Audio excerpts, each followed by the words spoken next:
Salut!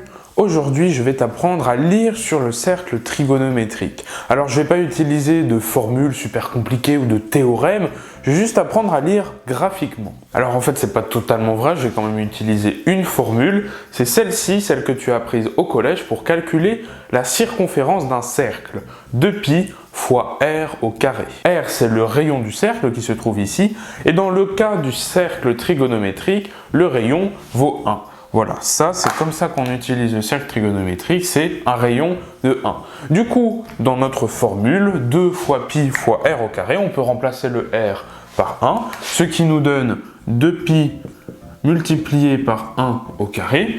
1 au carré, c'est pas très compliqué à calculer, ça fait 1. Il nous reste donc 2π fois 1. 2π fois 1, on simplifie, on enlève le fois 1, il sert à rien. Il nous reste donc 2π. 2π, on ne va pas le calculer, puisque pi, de toute façon, c'est un nombre irrationnel, avec un nombre infini de nombres après la virgule. Donc, on ne va pas s'amuser à le développer ici, on va le laisser comme ça. 2π, c'est très bien comme ça. Ça nous donne donc la circonférence du cercle, et ça, on va le marquer. C'est donc égal à 2π. Qu'est-ce que ça signifie? Ça veut dire que si on place une fourmi juste ici et qu'on lui demande de faire le tour de notre cercle, elle aura parcouru 2π. Donc on va marquer déjà ici en bleu 0, puisque 0 c'est le point de départ de notre fourmi. Et si on lui demande donc de faire le tour complet, elle aura parcouru 2π. Voilà. À partir de là, c'est super simple de comprendre comment ça fonctionne la trigonométrie. Puisque si maintenant à notre fourmi, on lui demande de ne pas faire un tour complet, mais de faire seulement un demi-tour, elle aura parcouru donc la moitié du cercle, c'est-à-dire la moitié de 2π. Donc on va le marquer, la moitié de 2π, ça se note donc 2π sur 2. On divise par 2, c'est la moitié. Puis 2π sur 2, tu vois qu'on peut le simplifier, on peut simplifier la fraction, on enlève tout simplement les 2, eh bien 2π sur 2, ça donne donc juste pi. Maintenant, si à notre fourmi, on lui demande de faire un quart de tour, un quart de tour, c'est la moitié d'un demi-tour. Comme on sait ce que ça fait un demi-tour, ça fait pi, un quart de tour, on divise encore par 2. Donc on a pi divisé par 2, pi sur 2. Pi sur 2, on ne peut pas le simplifier, donc on le laisse comme ça. On a donc l'angle qui correspond à un quart de tour. On continue dans cette lancée. Maintenant, notre fourmi, on lui demande de faire un huitième de tour. Un huitième de tour, c'est la moitié d'un quart. Donc, on se place à peu près ici. Évidemment, mon cercle est très mal dessiné, mais tu imagines bien ce que ça peut te donner sur un beau cercle. Pi sur 2 divisé par 2, on va le marquer. Pi sur 2, le tout divisé par 2. On a une fraction de fraction, c'est pas très joli. Pour enlever la fraction du haut, il suffit de le multiplier par 2. Donc ça, je vais le faire. Je multiplie par 2 ici, je multiplie par 2 aussi en bas. Du coup, ça fait qu'on peut le simplifier. Pi sur 2, il devient juste pi. Et le 2 fois 2 qui est en bas, on le simplifie. Ça nous donne 4. Et donc voilà, on a ici l'angle qui correspond à 1/8 de tour, c'est-à-dire pi sur 4 radians. Bien, maintenant, notre fourmi, on lui demande non pas de faire un huitième de tour, mais 2 huitièmes de tour. Eh bien, 2 huitièmes de tour, c'est-à-dire qu'on fait 2 fois ce chemin-là. Alors, elle fait ce chemin-là, puis elle fait une nouvelle fois ce chemin-là. En fait, on retombe tout simplement sur pi sur 2. Puis ça se comprend assez bien. 2 huitièmes de tour, déjà un huitième de tour, on sait ce que ça fait pi sur 4. Donc, 2 huitièmes de tour, ça serait donc 2 pi sur 4. 2 pi sur 4, je simplifie, ça fait 2 en haut, je le mets là, 2 pi sur 4. Et du coup, on peut tout diviser par 2. Il ne nous reste que du pi sur 2, puis c'est exactement ce qu'on a ici en fait, c'est le pi sur 2. Donc ici on a 1 huitième de tour, ici 2 huitièmes de tour, mais maintenant si je demande 3 huitièmes de tour, elle va faire une nouvelle fois ce chemin et elle se retrouvera donc ici, à peu près au milieu. On va calculer à quel angle ça correspond, ça fait donc 3 huitièmes de tour, donc 3 pi sur 4. 3 pi sur 4, le 3 on peut le mettre en haut, c'est plus joli comme ça. Et en fait, 3π sur 4, on ne peut pas le simplifier plus que ça, puisqu'il n'y a pas de point commun entre le numérateur et le dénominateur. Donc on laisse cette fraction comme ça. Maintenant, on lui demande de faire 4 huitièmes de tour. Là, tu l'auras compris, 1 huitième, 2 huitièmes, 3 huitièmes, 4 huitièmes. On se retrouve à nouveau sur pi. C'est simple, 4 huitièmes de tour, c'est comme si on multipliait cette fraction par 4. On a une multiplication par 4 et une division par 4, les 4 s'annulent, il nous reste donc bien plus que du pi. Maintenant, 5 huitièmes de tour, elle avance encore une nouvelle fois, on se retrouve environ au milieu. Voilà, on le note, ça fait 5 pi sur 4, on a fait 5 huitièmes de tour, ça on ne peut pas le simplifier, on le laisse comme ça. Maintenant, 6 huitièmes de tour. Alors 6 huitièmes de tour, tu t'en doutes bien, ça arrivera ici. Sauf que 6 huitièmes de tour, ça fait donc 6 pi sur 4. Sauf que 6 pi sur 4, tu t'en doutes, il y a quand même un moyen de le simplifier. On a ici des multiples de 2. On va donc tout diviser par 2. Il nous reste du 3 pi sur 2. Et 3 pi sur 2, il y a un autre moyen de le voir d'ailleurs, c'est en prenant le pi sur 2 qui est ici. Quand notre fourmi faisait un quart de tour, elle faisait pi sur 2, 2 pi sur 2, 3 pi sur 2. Et ça se comprend donc assez bien, c'est assez logique et tu peux le retenir d'ailleurs comme ça. Ensuite, on lui demande de faire 7 huitièmes de tour. Elle avance encore, elle se retrouve ici. 7 huitièmes de tour, ça fait donc 7 pi sur 4. Ça, encore une fois, on ne peut pas trop le simplifier. Et enfin, faire 8 huitièmes de tour. 8 huitièmes de tour, la façon dont je le dis, tu comprends bien que c'est faire au final un tour complet. On retourne donc bien à 2 pi. Maintenant, ça va se corser. Notre fourmi, on va lui demander cette fois-ci de faire un tiers de tour. Maintenant, ce qu'on va demander à notre fourmi, c'est de faire un tiers de tour. Tout d'abord, il faut essayer de le placer à peu près. Un tiers de tour, où est-ce que ça correspond? Je te le dis, un tiers de tour, ça correspond à peu près ici. Tu vois, on n'est pas à mi-chemin entre là et là, mais on est un petit peu plus proche quand même du 3 pi sur 4. 3 pi sur 4, je te le rappelle, c'est 3 huitièmes de tour. Tu peux tester avec la calculatrice, tu verras que 3 huitièmes de tour, c'est assez proche finalement de 1 tiers de tour.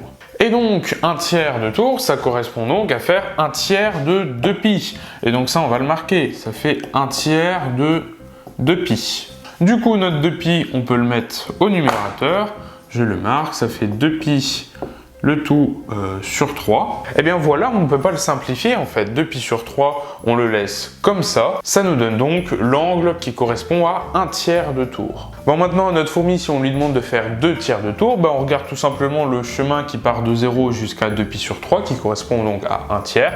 On multiplie tout ça par 2, on essaye de visualiser à peu près. Je te l'annonce, ça tombera à peu près par ici. Ici donc on a 2 tiers de tour, et 2 tiers de tour, ça fait 2 fois donc 2 pi sur 3. Tout ça on peut le simplifier évidemment, je multiplie le numérateur par 2, il nous reste donc du 4 pi sur 3. Voilà, on a notre angle pour 2 tiers de tour. Enfin, 3 tiers de tour, 3 tiers, ça correspond à un tour complet, on revient donc bien à 2 pi. Maintenant, notre fourmi, on veut qu'elle fasse un 6e de tour. Je te l'annonce, ça tombe à peu près ici. Donc, on le marque, ça fait 2 pi sur 3 divisé par 2. Pourquoi? Tout simplement, ce 2 pi sur 3, c'est pour un tiers de tour. Et un 6e, c'est la moitié d'un tiers. Donc, on le marque comme ça. Puis ça, on peut le simplifier puisqu'on a des fractions de fractions. On peut tout multiplier par 3, le haut et le bas. Du coup, il nous reste en haut plus que du 2 pi. Je le marque. Et en bas, on le simplifie aussi, ça fait du 2 pi sur 6. Est-ce qu'il n'y a pas moyen encore de le simplifier? Oui, on peut tout diviser par 2. Ça nous fait du pi sur 3, tout simplement. Et une fois qu'on arrive là, on a donc l'angle qui correspond à un 6e de tour. Maintenant, est-ce qu'il n'y a pas moyen de trouver d'autres angles? Si. On a donc un 6e de tour, 2 6e de tour, 3 6e de tour. Ensuite, 4 6e de tour, 5 6e de tour, 5 6e de tour, on l'a pas, on peut le marquer. Il se trouve à peu près donc par là. 5 6e de tour, ça fait donc 5 multiplié par pi sur 3. Le 5, tu as compris, je peux à chaque fois le mettre au numérateur. Voilà, on a 5 pi sur 3. Et 6 6e de tour, on revient à 2 pi. Maintenant, notre fourmi, elle est un peu feignante, de plus en plus. On lui demande de faire, cette fois-ci, un 12e de tour. Elle se fout pas trop quand même. Un 12e de tour, ça correspond à la moitié d'un 6e. Donc, ça correspond à peu près à ici. Un 6e, on l'a calculé, c'est pi sur 3. Donc, ça fait pi sur 3, le tout divisé par 2. C'est la moitié. Tu as compris le système, on multiplie tout par 3, le haut et le bas. On simplifie tout ça. Pi sur 3 multiplié par 3, il ne nous reste plus que du pi. Et 2 sur 3, je fais le calcul de 2 fois 3, 2 fois 3, ça fait 6. Voilà, on a notre angle qui correspond à 1/12 de tour. Est-ce qu'il n'y a pas moyen de trouver d'autres angles maintenant? Bah oui, là j'ai 1 pi sur 6, 2 pi sur 6, donc pi sur 3, 3 pi sur 6, ça fait pi sur 2, 4 pi sur 6, ça fait 2 pi sur 3, 5 pi sur 6, bah là on l'a pas, il est donc à peu près ici, on le marque, 5 pi sur 6, ça on peut pas le simplifier, 6 pi sur 6, ça tombe sur pi, 7 pi sur 6, pareil, on l'a pas, on va donc le marquer, 7 pi sur 6, il est à peu près ici, et ça pareil, on peut pas le simplifier, on le laisse comme ça, 8 pi sur 6, ça fait 4 pi sur 3, 9 pi sur 6, ça fait 3 pi sur 2, 10 pi sur 6, ah bah 10 pi sur 6, bah si, on l'a, c'est 5 pi sur 3, maintenant 11 pi sur 6, bah ça on l'a pas, il est donc à peu près ici, 11 pi sur 6, bah ça pareil, on peut pas le simplifier, 11 pi sur 6, on le laisse comme ça. Et enfin 12 pi sur 6, eh bien on retombe à 2 pi, ça tu l'as compris. Bon alors il est possible que ton prof ou ta prof n'utilise pas tous les angles qui sont là, qui vont de 7 pi sur 6 à 11 pi sur 6. Il est possible que tu aies appris les angles négatifs. Mais en fait, ce fonctionnement, il est assez logique, puisque je te rappelle, dans le cercle trigonométrique, on tourne dans ce sens-là, dans le sens qu'on appelle le sens anti-horaire, c'est le sens trigonométrique, en partant d'ici. Eh bien, si on part d'ici et qu'on va dans l'autre sens cette fois-ci, eh bien nos angles deviennent négatifs. On n'a plus du pi sur 6, mais du moins pi sur 6. Mais c'est exactement la même chose. À 2 pi près, à un tour complet près, on est sur le même angle. Donc 11 pi sur 6, ça correspond à la symétrie qu'il y a juste en haut, c'est-à-dire moins pi sur 6. Et tu l'as compris, on va faire comme ça des symétries entre le haut et le bas pour trouver les angles négatifs. Mais c'est exactement le même fonctionnement, mais je vais les marquer quand même. So little time later that this time card is too long. Voilà, je t'ai donc marqué tous les angles négatifs ici en vert. Tu vois que c'est les mêmes angles que dans le sens trigonométrique, mais là en vert, on va dans l'autre sens, donc ça devient négatif. Mais je te le rappelle, ce sont des symétries. Tu le retiens de la façon que tu veux. Le plus simple, c'est de retenir quand même tout le cercle trigonométrique en bleu, mais si tu veux, tu peux retenir juste cette partie-là en bleu et cette partie-là en vert. En général, il y a pas mal de profs qui utilisent cette façon de voir là. Personnellement, je préfère quand même compter les angles en bleu, mais après, c'est à toi de voir. Voilà, c'est fini pour cette vidéo. Je t'ai donc appris à lire sur le cercle trigonométrique les angles en radians. J'espère que cette vidéo t'a plu. Si c'est le cas, lâche un like, un commentaire pour donner ton avis et surtout, abonne-toi à la chaîne. En tout cas, je te remercie d'avoir regardé la vidéo jusqu'au bout. Quant à moi, je te dis à la prochaine. Salut!